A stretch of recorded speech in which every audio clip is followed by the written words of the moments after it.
ほら、下が工場で2階が住まいだっちゃ。2階3階階段があったの。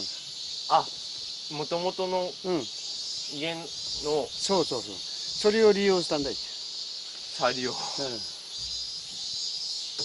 れ、5人、5、6人で、この山中ずっと高いところで登っていった。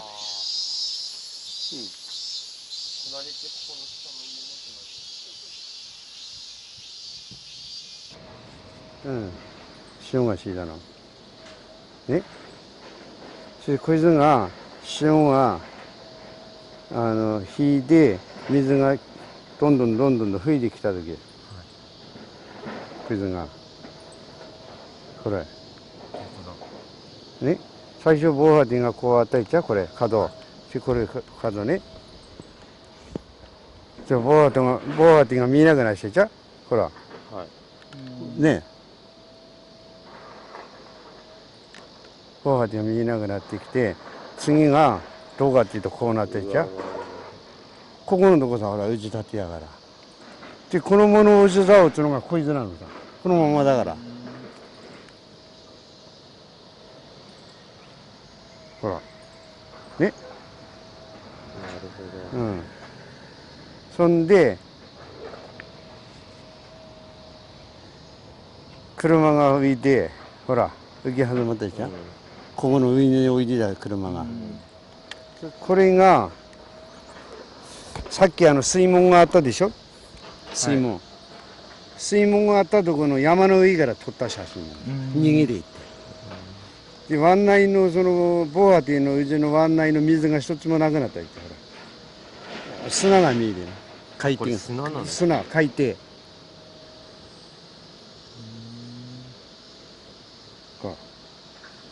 ほら、これが海底なの。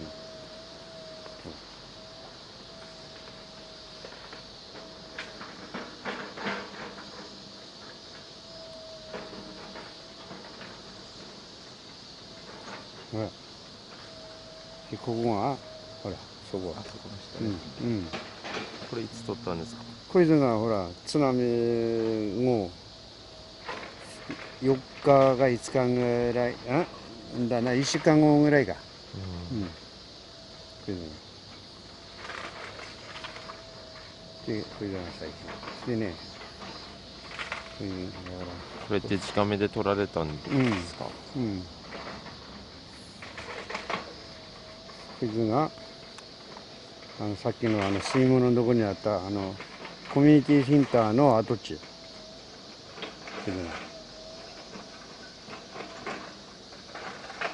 ここがほら、本当はこっちまで行く道路があったのね。これが寸断されたの。だんだん片付いてきたでしょ。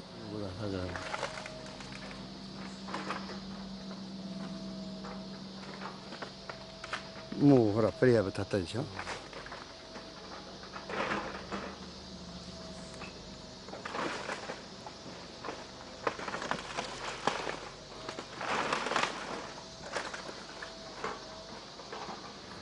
ちなみに与力地区の45軒のうち、お家が流されてしまった方は大体どれくらいですか。ね、32軒かな、3軒が、33軒が。もう流されて。流されたのね。ただ一部立ってるとこもあって言ってもいいね。それだって、住めねえから。そう。それで高橋さんみたいに自分のところにプレハブ建ててる人とかは結構多いんですか。うち以外はみんな仮設のプレハブが入ったね。で、うちではほら、被災して10日ぐらい、10日も何年かな、10日ぐらい、1週間かな、そのぐらいでほら、家族会議を開いて、どうすっかと。で、まだ20代後半とか30代でやれば、例えば仙台とか、ね、向こうに出て働くかっていうようなこともあんだろうけど、なぜね、我我々この年でさ、次の職って方になかなかね、で、まあ私の方からね、もう一回海をやりますよと。ということで、そしたらほら、まあ、さっき相沢さんの話もあるようだけど、相沢さんだと一緒のゾウプロの、動画何とかでね、いろいろと交流してんだけど、俺の長男がまあ、一応、とにかく海をやっぺと。ね、とにもかくでも、海を復興することには、元の生活は戻りねえんでねえかと。そういうことで、ほら、そのためには、どうするか。海をやる以上は、海の見えないところで生活するのもちょっとなと。できれば海の見えるところさんで、仮設でも建てっかと。そういうことで、ここさ、まあ、たまたまここも富士の土地なんで、もともとはどこに住まれてたんですか？もともとは今、ここの下の鉄骨のことやでしょ。あずそうそうそう、あずくがほら、工場、1階が工場で2階が住まいだったのね。国でやってる仮設のクリアブだって2年つ期間なんだけど、2年で誰も明け渡す人いねえと思うのね。神戸の震災の時もそうなんだろうけど、5年とか、6年とか、ね、それこそ、なんていうんだよな、まあ、変な話だけど、隊長命令が出るまで、中に入ってた人も、何人かだろうけどいいんだよね、神戸の時だって。だから、おそらくこの辺だって、まあ、最低でも、ね、4、5年ぐらいは、おそらく入るんだと思うよね。で、うちでも、とにかく、前の、状態に戻るっつうか、まあ仕事だよ。仕事の流れが。それまでは、ちょっとうち足りないんでねえかっつう、ほら。まあ、当時も今度は高台さん求めなきゃいけないとか。そういう中で、どうせ、ね、やんだったらば、例えば、10年ぐらいさ、入ってもいいようにした方がいいんじゃないか。プレハブ建てられる時にやはり仕事で海の仕事をやる上では海を見えるところがいいとおっしゃられたんですけど、やはり僕たちどうしてもその海の仕事をしてないので、なんかどういうことが特にいいのかってなんか具体的にいや、大まかな天気とかっていうのは、朝昼晩ね、天気予報は必ず見るようにしてるよね、海の仕事をやるのには。海さ携わるものとしては、例えば自分が直接海さ出なくても、海のものを扱うものとしては、天気予報はずっと気になるのね。で、結局は大まかなものは、天気予報でも分かるんだけど、例えば風が、例えば何メーターで言っても、その場所によっては、なんていうの、山が高くて、風がね、吹かない場所もあるし、かといって、石巻とか仙台あたりにね、山からの吹き下ろしの風の強いところもあるわけです。そうすると海が荒れるわけですよ。だからやっぱり自分の目で見て、随分風が吹いてるなとか、例えば風が吹いて白波が立ってっから今日はダメだとか、今日は大丈夫だとか、やっぱ自分で実際に見て判断っていうのもできるわけですよ。ところが海が見えないところで水上を判断するっていうのはちょっとほら海まで出てこなきゃいけないわけですじゃん。だからその日やっぱりね、海の見えるところっていうかさ、であれば、例えば風が吹かなくても海れがちょうあとかさ、ちょうど海れないからいいなとか、そういう判断がほら、できるとか。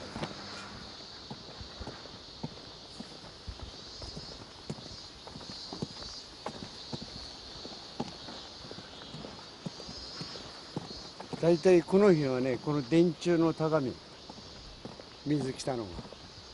何メーターぐらいなんですかね。だからこの日も降りてるでしょ、これ。ほら。はい。ね。ほら。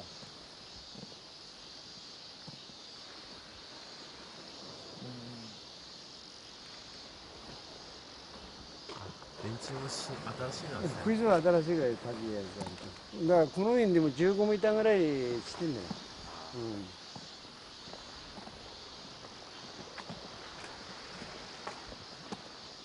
この電柱は後で建てたやつだから、であの電球が残ったのね。はい。ほらこの7の板立ってるでしょ、あれ。はい。あいつが残ったの。であれの一番上まで行ってんの。これまでってご先祖の方とかお父さんお母さんとかからえなんかそれまでの津波の話ってこの地区とかでは聞いてるんですえ。か？聞いてんだけど、今まではそんなに今回の津波みたいな感じで津波来たっていうことは聞いてないよね。いつの津波のことを聞いてたんですか？いや昭和8年度がほらチリ津波、この防潮堤の高めはチリ津波の高さだから、そうです。これがそのこれがで今その地盤が沈下したんだけど、水面から5メーターの高さがあるのさ、これでも、これでも今ほら地盤が沈下して水が吹いてからだけど、もともとはその水面から5メーターの高さなんだよ、全部。だから南三陸町の界隈のその防潮堤っていうのは、そのチル津波の高さを想定して5メーターの全部になってるはずなんだ。でも今回はその3倍も来たってことですよ。震災後はそのウニホタテカキの漁場とか、あと加工っていうのはどういうような被害を受けたんですか？いやとにかくとにもかくにも養殖施設は全滅。私ならず全部だから、ほとんど全滅だから。それとまあここの集落でもそうならないと、船なんかも8割から9割が、流出もう全損だから、船も。だからまあかろうじて残ってるという、まあ残ってるやつが、残ってんの、まあ船なくてもなんていうの、町が残ってんの、オライぐらいかな。オライでうちでここのところでいっぱい重なってないとさ、ホタテのものとかさ。だからまあここの集落に関しては、ここの集落からでね、おそらくみんなそうだと思うんだけども、割と岸壁の近くだ、ほら海のところってみんな置いとくわけですか。例えば浮き玉であろうと、例えば網であろうとね、いろんなところが。だからこの津波で全部流されるわけです。だからまあ海にもともとある道具、施設ばりじゃなくて、小湾にあるその道具までもみんな流されてる。だからね、かなりそのものが流されてるね。じゃあ物とか場所もなくなったんですけど、瓦礫っていうのはどういう状態なんですか？今海の瓦礫って。だから今のその瓦礫っていうのはほら、最初は小川から流れた本当のね、うちの壊れたやつとか、例えばその辺の松の木が流されたとか、杉の木が流されるとかっていうような、そういうものが養殖施設が絡まって残ってた瓦礫を最初は上げてやんないけど、今はそうじゃなくて、なんつうの、ロープとか、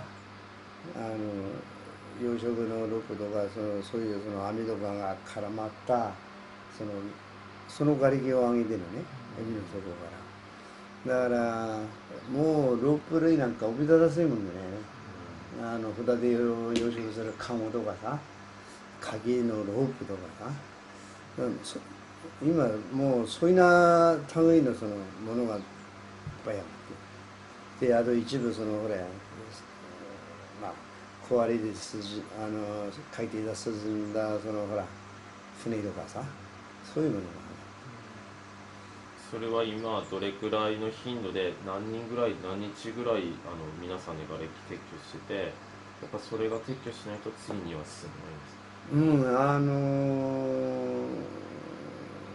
んですか？そういうことだろうね。ワカメとかね、ワカメはね、比較的あんまり海の底の分根っていうのはちょっと、根がねえんだけどさ、あんまり影響は少ないよね。もともとワカメっていうのは、海の底さ、重りをやって、ロープをやって、浮いさこうワカメやるもんだから、海の底にある瓦礫っていうのはあんまり影響ないのね。この重り先やる場所先空いてれば。ワカメは浮いだから。ところが、カキとかホタテとかこういうやつのは、海の上さ、玉つけてロープがあるやつ、こう下げるもんだよ、ちゃん。そうすると、ここの海の中に瓦礫があると絡まってさもんな。海の底にほら、例えば、こいつが書いていたとして、途中にそういうロープとか、そういうものがあると、こう下げてやるもんだから、こっちは絡まるわけです。そのためにも海の中のチューブラリンとか海底にあるものを全部今上げてるんですよ。それは今はなんか国とか県から作業に対していや、今やってるのは国県の事業でやってるわけね。でその他にも例えば防波堤の中にもまだたくさんの瓦礫が残ってるのね。でうちの方の岸壁なんかもそうなんだけども、さっきも言ったけど、どこの地区でも海に使うものっていうのは岸壁の近くとか海の近くで置いてる。でここでも例外ではないのね。岸壁の近くにフォークリフトでも何でもみんな置いてあるのね。そのフォークリフトが岸壁から折って、ほら岸壁の下に3台も4台もあるとかさ、あんのね。まだそれはそれであんだけども、今沖合にいる瓦礫撤去する船が真ん内まで入ってこられないのね。それで何かっていうと、海が浅くて入らないとか、瓦礫があって入らないとかじゃなくて、あくまでも防波堤から外の分の予算と中の予算が違う予算なんだ。予算が。要するに国から出てるのか、県から出てるのかっていう、そういうことなのね。そんでそいつを毎日の作業をほら専門に写真撮って検査上げてやってんの。だからその時にワンライザー入ってそういう仕事してるとまだねってるね。作業内容が違うってことでしょ。防波堤から外すかチョガの根もの防波堤の中差し仕事したんではうまくないっすよ。で今残ってんだけどまださ。なんか家族会議された時に息子さんの決断っていうのはどう感じましたか？いやなんていうの、息子もねものづくり率がさ面白くなっちゃうんでね、ここもともとうちの息子はほら仙台にだったから、仙台のねなんつうんだ、北進って魚屋さんなんだけど、藤崎とかシルバーとか、ほら十字屋とかってあったっちゃ、地下の魚。僕も買ったことあります。うちの息子がほれ藤崎の地下のほれ北進の魚屋にだったから、そんでそれをやめて来て藤崎来て7、8人なんだけど、海のものの例えばホタテとかカキとかそういうものづくりがちょうど面白くなってきたっつうか。で私もとにかく海やるよって言ったらほらすぐ俺もやるとなったから。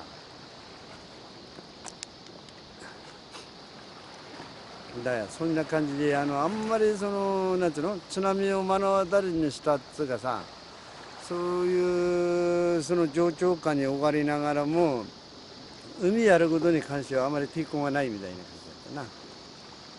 よかったです。普通だとそういうなんていうの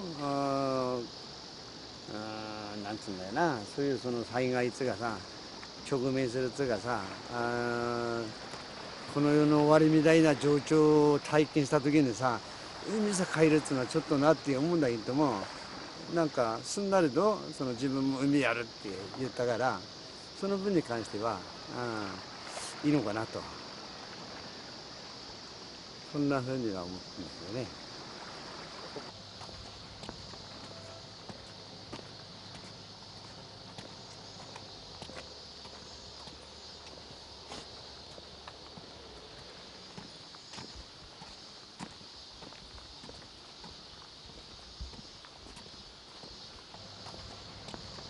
さっきほら小田倉で下がってきた道路歩いた、はい。あそこも結構その奥のまで行ったから、その場所さ、例えば石碑、そういうのをその何箇所か建てた方がいいんでねえかっていうような話もしてんのね。ここまで来たんだよって。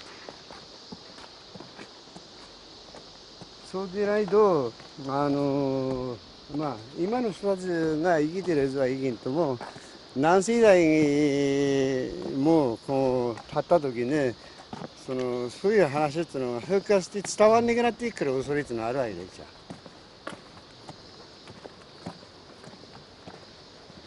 ゃ。だからその日をみんなで相談してからね、ここまで来たんだよっつったことはボン、向こうもね、そういうところはボンってこう何箇所かこう立てておくとさ。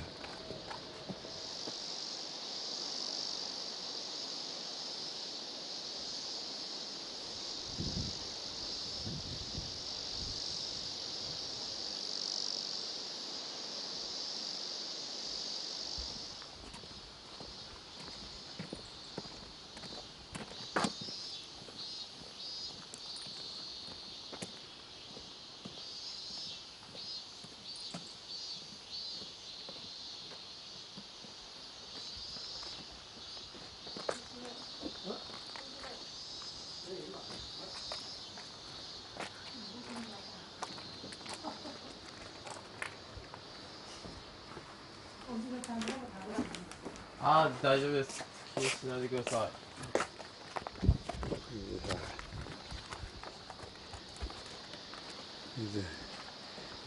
こいつがここの高台から撮ったやつさ、ここがこれ。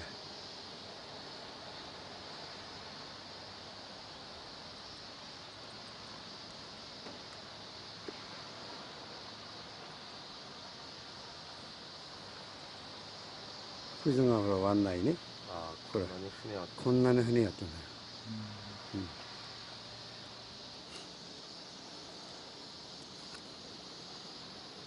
よ。ね、こいつなんかいいじゃん。ここの前の島から朝日がこれこう、これ、ちょうどね。この島のどこからこ